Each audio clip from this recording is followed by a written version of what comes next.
días, mi nombre es Emilia Cárdenas Mora, estudiante de la carrera de enfermería en sección 2. Hoy les voy a hablar sobre la ruta metabólica de la fermentación alcohólica como vía anaeróbica. La ruta metabólica de la fermentación alcohólica como vía anaeróbica. Esta cuenta de dos pasos. El primero es de glucosa piruvato, también conocido como glucólisis. La glucólisis es una vía catabólica a través de la cual tanto las células de los animales como vegetales, hongos y bacterias oxidan diferentes moléculas de glúcidos y obtienen energía. Esta cuenta con 10 reacciones, siendo la primera inversión de ATP. Aquí el anillo de glucosa está fosforilado. La fosforilación es el proceso de agregar un grupo fosfato a una molécula derivada de un ATP. Como resultado, en este punto de la glucólisis se ha consumido una molécula de ATP y ha resultado una molécula de ADP. La reacción se produce con la ayuda de la enzima hexoquinasa, que tiene como cofactor el magnesio. Esta es una enzima que cataliza la fosforilación de muchas estructuras anulares de 6 miembros similares a la glucosa. Como había dicho, el magnesio también está involucrado para ayudar a proteger las cargas negativas de los grupos fosfatos en la molécula de ATP. El resultado de esta fosforilación es una molécula llamada glucosa 6-fosfato, así nombrada porque el carbono 6 de la glucosa adquiere el grupo fosfato. La reacción número 2 es la isomerización de la glucosa 6-fosfato, el cual es el sustrato. El segundo paso implica la conversión de esta en fructosa 6-fosfato. Esta reacción ocurre con la ayuda de la enzima fosfoglucosa isomerasa. Como sugiere el nombre de la enzima, esta reacción implica una reacción de isomerización. La reacción implica la transportación del enlace carbono-oxígeno para transformar el anillo de 6 miembros en un anillo de 5. El reordenamiento tiene lugar cuando el anillo de 6 miembros se abre y luego se cierra de tal manera que el primer carbono se vuelve ahora externo al anillo. Cabe destacar que esta reacción es reversible. La reacción número 3 es la segunda inversión de ATP. En el tercer paso de la glucólisis, la fructosa 6-fosfato se convierte en una fructosa 1,6-bifosfato. Este es similar a la reacción que ocurre en el paso 1 de la glucólisis. Una segunda molécula de ATP proporciona el segundo grupo fosfato que se agrega a la molécula, lo que da como resultado que se expulse un ADP. La enzima que cataliza esta reacción es la fosfofructoquinasa. Como en el paso 1, un átomo de magnesio está involucrado. Este actúa como su cofactor. Cabe destacar que esta reacción no es reversible, por lo que esta y la número 1 cuentan como puntos de control para la glucólisis. La reacción número 4 es la fragmentación en 2 triazofosfatos. Este paso utiliza la enzima aldolasa, que cataliza la escisión de la fructosa 1,6-bifosfato para producir 2 moléculas de 3 carbonos, siendo una de estas gliceraldehído 3-fosfato y la otra dihidroxiacetona fosfato. Al igual que la reacción número 2, esta puede ser reversible. La reacción número 5 es la isomerización de la dihidroxiacetona fosfato. La gliceraldehído 3-fosfato es la única molécula que continúa en la vía glucolítica. Como resultado, todas las moléculas de dihidroxiacetona fosfato producidas son afectadas por la enzima triose-fosfato isomerasa, que reorganiza la dihidroxiacetona fosfato en gliceraldehído 3-fosfato para que pueda continuar la glucólisis. En este punto de la vía glucolítica tenemos 2 moléculas de 3 carbonos, pero aún no se han convertido completamente en piruvato. La reacción 6 es la generación del primer compuesto de energía elevada. En este paso tienen lugar 2 eventos principales. El gliceraldehído 3-fosfato es oxidado por la coenzima NAD y la molécula se fosforila mediante la adición de un grupo fosfato libre. La enzima que cataliza esta reacción es la gliceraldehído 3-fosfato deshidrogenasa.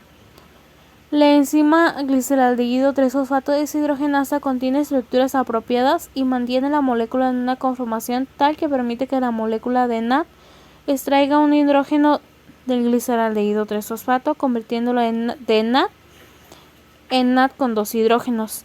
El grupo fosfato luego ataca la molécula de gliceraldehído 3-fosfato y la libera de la enzima para producir un 1,3 bifosglicerato, un NAD con dos hidrógenos y un átomo de hidrógeno aparte. La reacción número 7 es la primera fosforilación a nivel sustrato. En este paso el 1,3 bifosfoglicerato se convierte en 3-fosfoglicerato por la enzima fosfoglicerato quinasa. Esta reacción implica la pérdida de un grupo fosfato del material de partida.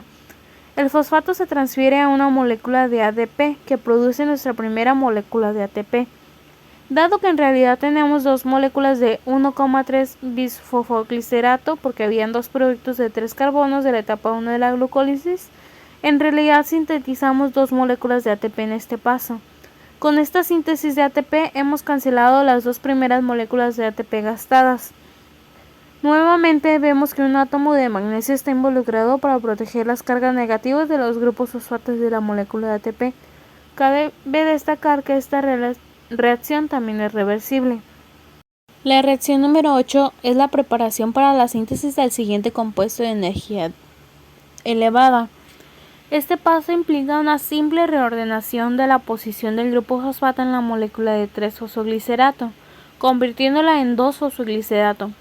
La molécula responsable de catalizar esta reacción se llama fosfoglicerato mutasa. Esta es una enzima que cataliza la transferencia de un grupo funcional de una posición a otra en una molécula. El mecanismo de reacción procede añadiendo primero un grupo fosfato adicional a posición 2 del fosfoglicerato. Luego la enzima elimina el fosfato de la posición 3, dejando solo el fosfato 2, y por lo tanto produce 2 fosfogliceratos. De esta manera la enzima también se restaura a su estado fosforilado original. La reacción número 9 es la síntesis del segundo compuesto de energía elevada. Este paso implica la conversión de 2 fosfogliceratos en fosfoenolpiruvatos. La reacción es catalizada por la enzima enolasa.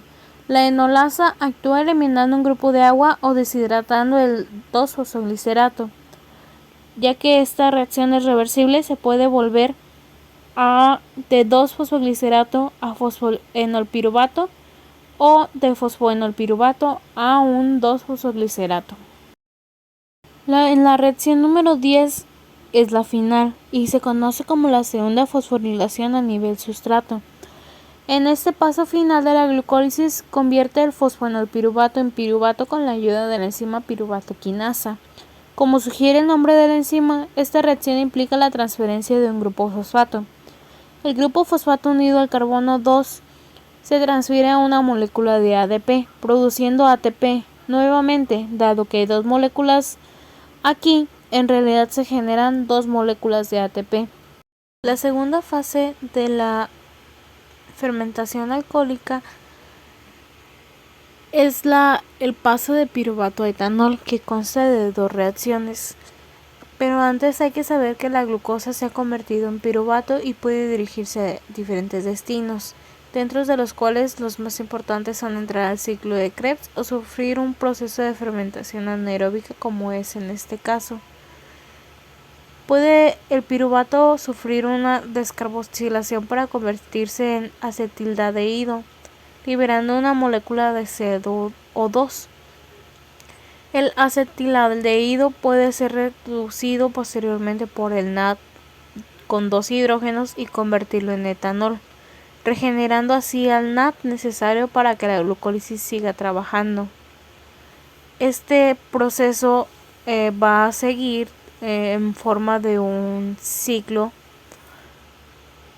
ya que el NAD generado por la segunda fase será introducido en la primera fase y el de la primera fase será introducido el de la segunda fase y así sucesivamente. Después de todo este proceso, ¿cuál es el balance neto total?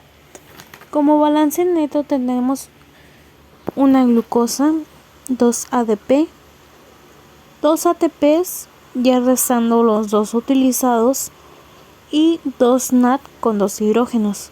Son los mismos que serán usados en el proceso de piruvato etanol o lactato nuevamente. La respiración anaeróbica en los seres humanos y su importancia. Las células musculares del ser humano también pueden obtener energía a través de una respiración anaerobia. Pero ¿cómo se lleva a cabo este proceso? Cuando una persona realiza un ejercicio extenuante, el cuerpo necesita mayor cantidad de oxígeno para que las células lo utilicen en la descomposición de la glucosa para obtener energía.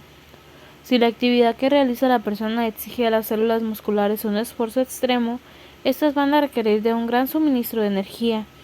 Durante el ejercicio intenso, el aparato circulatorio no proporciona suficiente oxígeno para satisfacer las necesidades de las células musculares. En el momento que no llega el suficiente oxígeno a los músculos, las células musculares realizan un proceso anaeróbico para obtener energía. Durante el proceso se produce un ácido láctico. Al acumularse, el ácido láctico provoca dolor y fatiga muscular. Una vez que la persona deja de hacer ejercicio, la respiración celular vuelve a ser anaerobia. En el caso de los seres humanos, entonces la fermentación ocurrida es fermentación láctica, no alcohólica, que es casi igual. Y de igual manera no se utiliza oxígeno, por lo que los NAD generados por la glucólisis van a ser traspasados a la regeneración y los que resulten de la regeneración serán nuevamente pasados a la glucólisis para seguir el ciclo.